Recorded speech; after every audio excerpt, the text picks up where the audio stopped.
Mga boss, mga sir, magandang araw po. At dito, may panibago naman tayong reprocess ng mga unit. So, itong apat na unit to ay re-reprocess natin ulit para dun sa para ma-upgrade din yung efficiency at sa yung capacity ng machine. So nakaraan doon sa dulo, nag-process namin tayo ng apat na unit.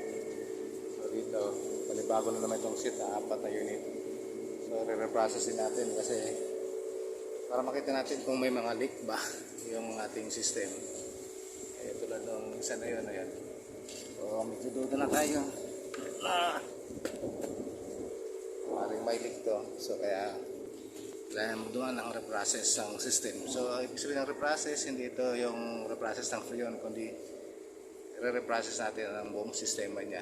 Tingnan natin kung may mga leaks. So i-checkan natin ito ng mga nitro, ililigtis natin, papalitan ng mga TXB.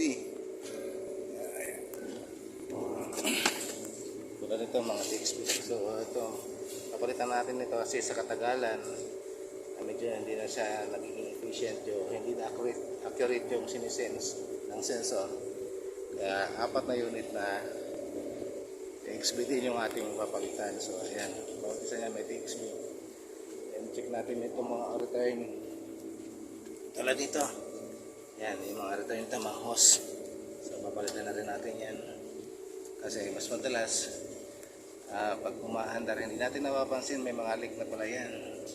So pag umaandar kasi hindi natin napapansin. So malalaman lang natin yan pag nag-leak tayo, pag nag-inject tayo ng nitro. So dyan lumalabas yung kasi mas mataas ang pressure yung nitro natin. So ayan, makikita natin may mga pinholes, may mga leaks. So ito kasama na natin yan sa pagpapalit. So ganun din itong mga ito, mga tulad nito. So may mga kinalabang pag pinasukan natin ng nitro to. So makikita natin kung may leak. So yung reprocess na tinatawag. So apat yan na unit hanggang doon sa dulo. So lahat yan ay re-reprocess natin yung system. So reprocess system, ito yung pagre-rehab ng mga pipes, mga fittings nito, leak test, pagpapalit ng mga filter dryer, mga TXB, mga solenoid. So papalitan natin yan. So yun yung pagre-reprocess. So yung iba kasi is na ano doon sa meaning ng reprocess. Ang iba kasi is ang ibig sabihin ng reprocess ay re-reprocess ng refrigerant. So hindi lang po yun ang nire-reprocess natin. So ang nire-reprocess is buong sistema mismo ng ating makina. So yun yung ginagawa ng reprocess. So yan, mga tinicheck yan, papalitan kung yung mga dapat palitan, mga tulad nito, mga nasa second stage to, yung mga compressor o double stage. So may mga fittings yan na pwedeng mag-leak. So may mga hindi natin mapapansin na may mga tulad nito, mga coils. Yan. So lahat yan lilinisin sa ating condensing coil.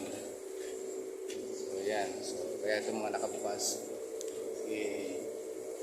ilinisin niya pag taas ng linis, inanay ito.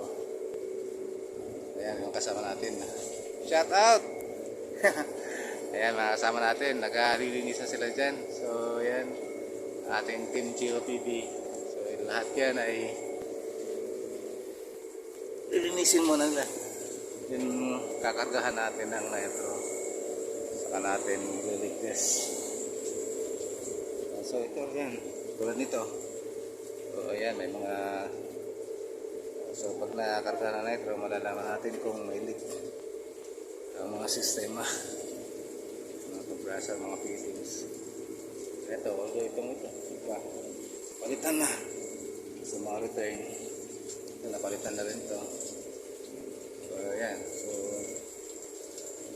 malalaman natin pag ano kaya nagkakanak tayo ng reprocess ng system. So yun yun po, sana po may naintindihan kayo at mayroon kayong natutunan kaunti. At sana po i-like nyo po at subscribe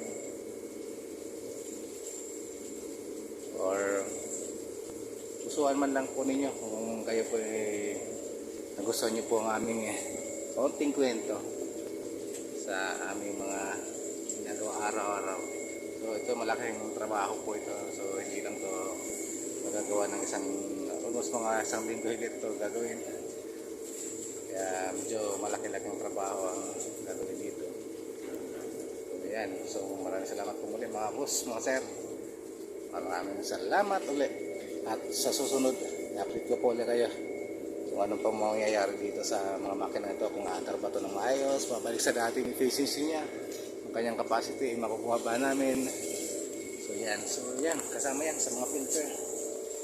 Kapag tayo ng filter, essence oil lang sa ating mga langis. So yun, kasama yun sa mga reprocess na gagawin.